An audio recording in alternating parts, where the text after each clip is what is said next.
What's going on, everybody? It's your boy Jay West. Good morning. It is early. I'm doing this before work, so yeah, let's get it started. Yo, today we're gonna be taking a look at my man here, Hector. Turn the mics up, Hector.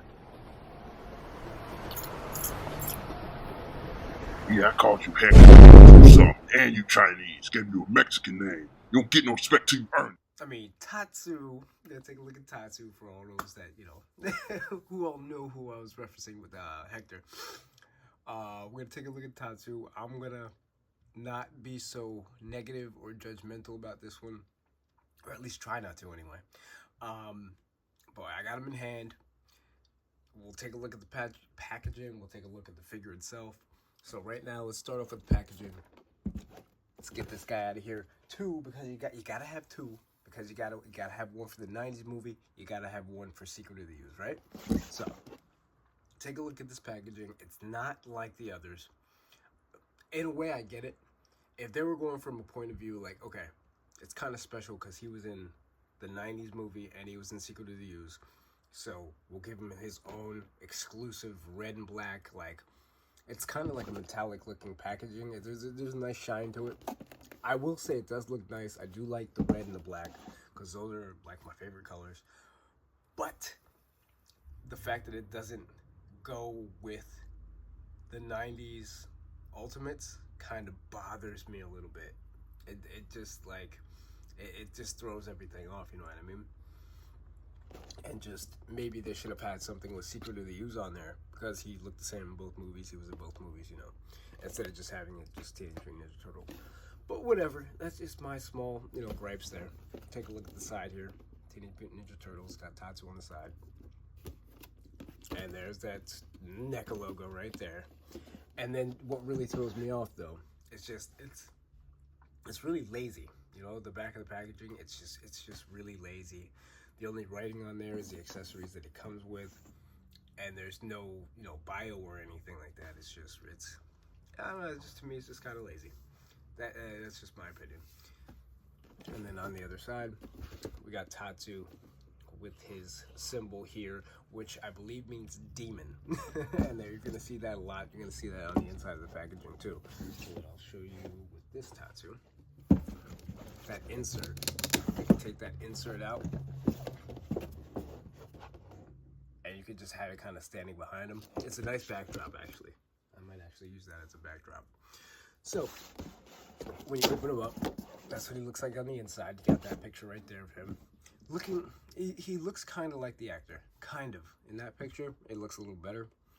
The actual figure, we'll get into that.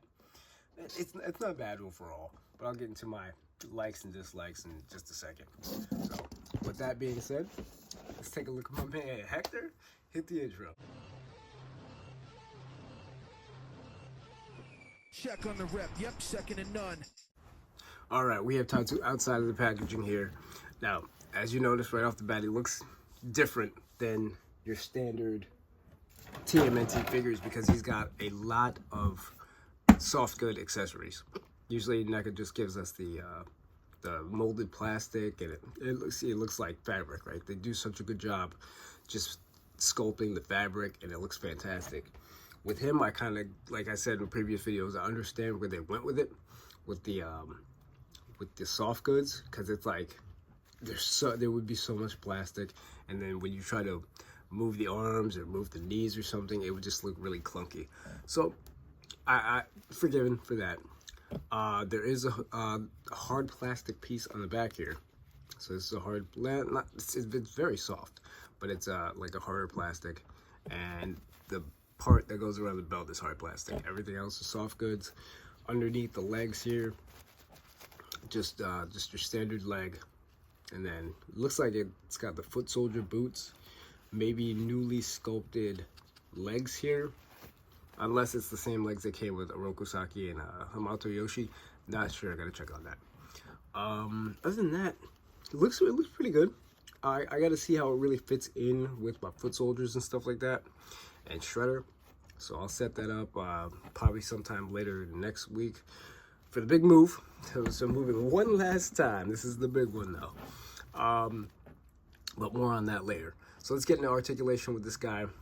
So you can move him to the right, to the left, because his head's on the ball joint there. You can get it up about that much. You can get it down pretty good amount right there.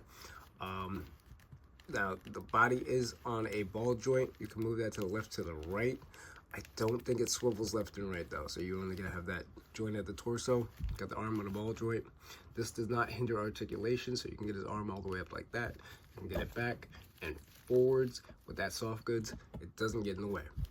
And then at the arm here, you got that one single joint at the elbow. You got the swivel and hinge at the wrist. Got the legs on a ball joint, so you can get them out like that. Then you got that single joint at the knee. Let me get that up there. Yeah, there we go. It might actually be a double joint from what I can tell, because it does have that one joint up there. We're gonna call that a double because it does bend twice. And then no boot cut. And then you got that hinge and the rocker at the ankle. So, otherwise, not a bad figure. Like, this is a bit off. You know what it is to me? Is the eyes.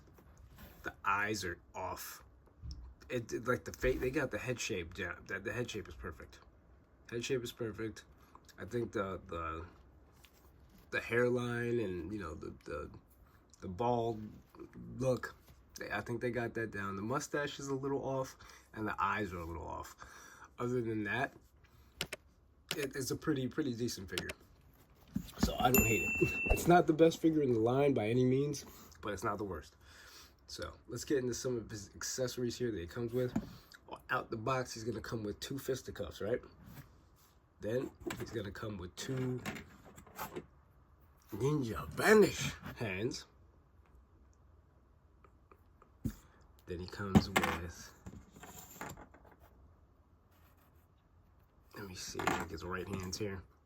Pair of grabbing hands for each side. And then a hand like this where it's kind of like split down the middle. I don't know if you can see that too well on camera. It's like separated right there. So I'm not exactly sure what that's for, maybe for the fan. So we'll find out in a little bit. He comes with a fan. So we've seen this on that trading card. I guarantee you nobody has this card. I've seen it like in pictures. I don't ever remember. I remember having some cards of TMNT, but I don't remember having this one. So it comes with this fan.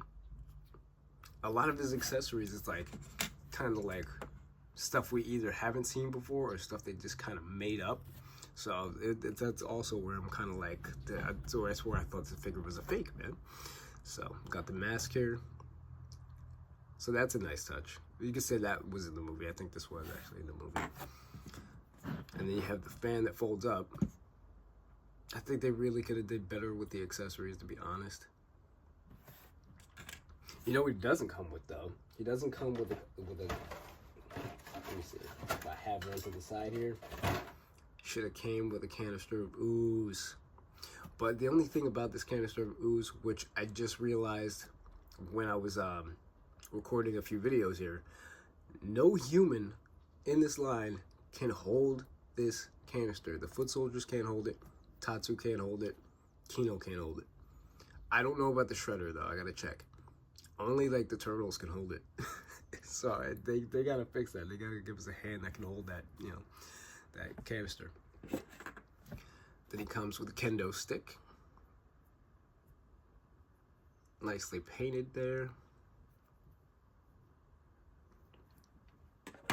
Comes with this katana right here. So this is nice. This is a nice piece. I don't think he ever used a sword in the movie, but it's a nice touch. It's kind of like random accessories just thrown about. I think they could have did a better job with that. And then that comes out like that. You got the blade. Nicely sculpted blade. I don't think we've seen this yet in the line. Much different from Leonardo's swords. That autofocus though, oof, getting on my nerves. Slide that bad boy in there like that. And then this random ass mask that just, now, okay, it's random, but it's not. It's like he did have a mask like this in the CGI 2012 show, but it was a different color, and it didn't look much like this. This is like a real take on the Oni mask, but it's just weird. It's weird to me why he even has this. So we could put that on him like that. It does look kind of cool though. I mean, if you're gonna call him the demon, guess he's gotta have a demon mask, right? So there's that. And then, last but not least, we got the screaming alternate head there. The Ninja Vanish. And we'll pop that on. So we got that head on. Let's swap out some hands here. Let's get that. You know, let's do the left hand. We'll pop that out. No paint flaking because it's molded in plastic, in the skin colored plastic, so you're not gonna have any paint flaking with this. Get his arm up like that, and you got your Ninja Vanish, man. So yeah, this was a quick one because it's been out for a little bit now. It's hitting your Walmarts right now. Every time I go into Walmart, I see this figure now. So I guess, for a figure that was really highly wanted, it's kind of warming the shelves a little bit, so I'm kind of confused on that. But yeah, you can find them at your Walmarts. Trying to get them online was a pain in the butt, but it does work on the app. If you see it in your store, you could actually click on what stores, it'll say, if you put it in your cart, it tells you how many there are. If you just look at what stores around you have it, it should tell you if it's out of stock or if it's in stock. So that's pretty much going to wrap it up for this guy. Now, I got to get my butt to work. I'm going to catch you guys on the next one, man. Thanks for watching, and peace. Ninja Vanish!